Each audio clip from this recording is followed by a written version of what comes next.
You're listening to Show. Yeah, I've been skitzing lately, driven crazy, a bit insane by shady politicians, kissing babies like Lil Wayne. My shit'll change the way you see the pixels in your picture frame, twist your brain and leave visions of Jesus with a pistol aimed. We all kinda live the same, reading God's scroll, with both feet on steaming hot coals, leaving potholes.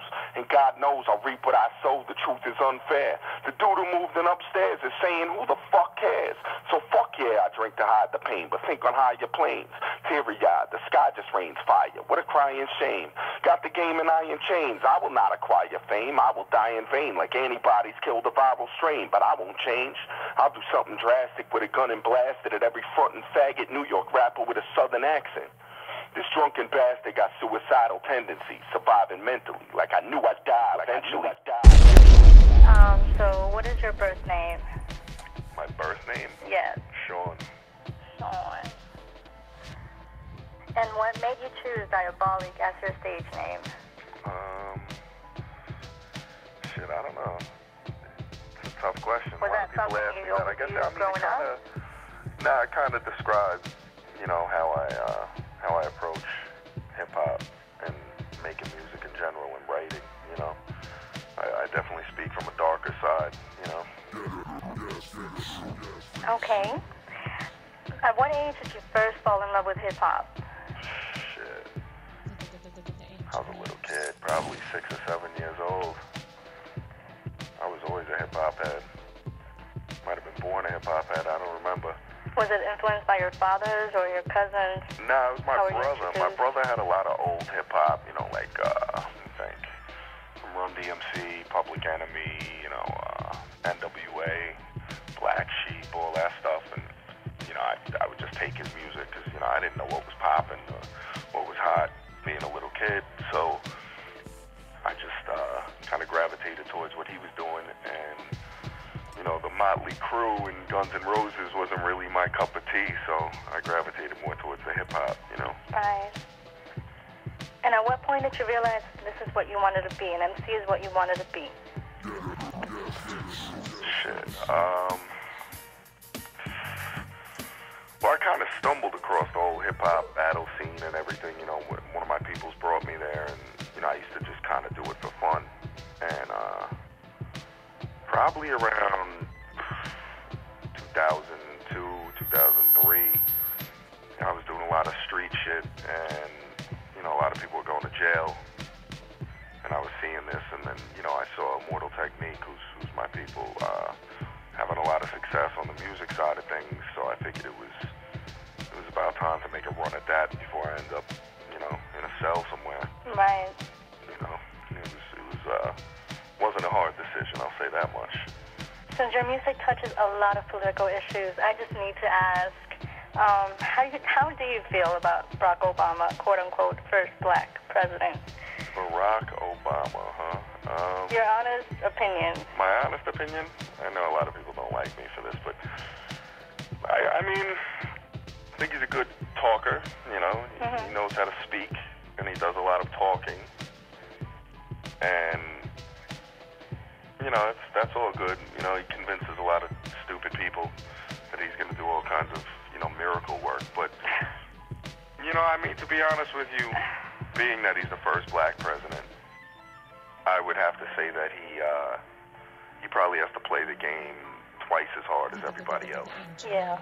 In order to get to that position. And, he's a smart dude, he's well-spoken, he's well-educated, so obviously he's definitely, done his homework. And, behind the scenes, politicians, they are what they are. They can't be trusted. Exactly. They tell you one thing to get your vote or, to get your backing financially, whatever, and then they do what they're going to do anyway. So, until he shows and proves, I'm going to trust him about as far as I can throw him. Right. If he can change anything about hip-hop at this very moment, what would that be? Hipster rap. I would eradicate all cool kids in the hall, all that fucking nonsense. Those kids who are bringing starter hats back and all that stuff, who are probably too young to even have rocked them. I would eradicate those kids because they're faggots. And quote me on that. I think that whole genre of hip hop is a fucking joke. It's like a bunch of kids from LA who rock Ed Hardy and all this, corny shit, bright colored sneakers, like they're going to a fucking costume party. And then they rap. And people are supposed to respect it like it's hip hop. That shit ain't hip hop. That shit is corny to me. They'd go. I'd get rid of them before I'd get rid of some real, iced out garbage that's on the radio. Because those dudes are the worst. Because they try to convince underground hip hop heads and real, people who know their shit that's hip hop. And it's just not. Where do you go to find tranquility, solitude, or a higher connection? Or a connection to a higher power, I should say. I go to the weed spot. Right to the weed spot. And what are your interests outside of music? My daughter is my main interest outside of music.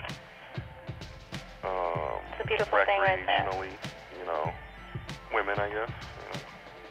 Name me your 5 top MCs. My top 5 MCs. Shit, tough call.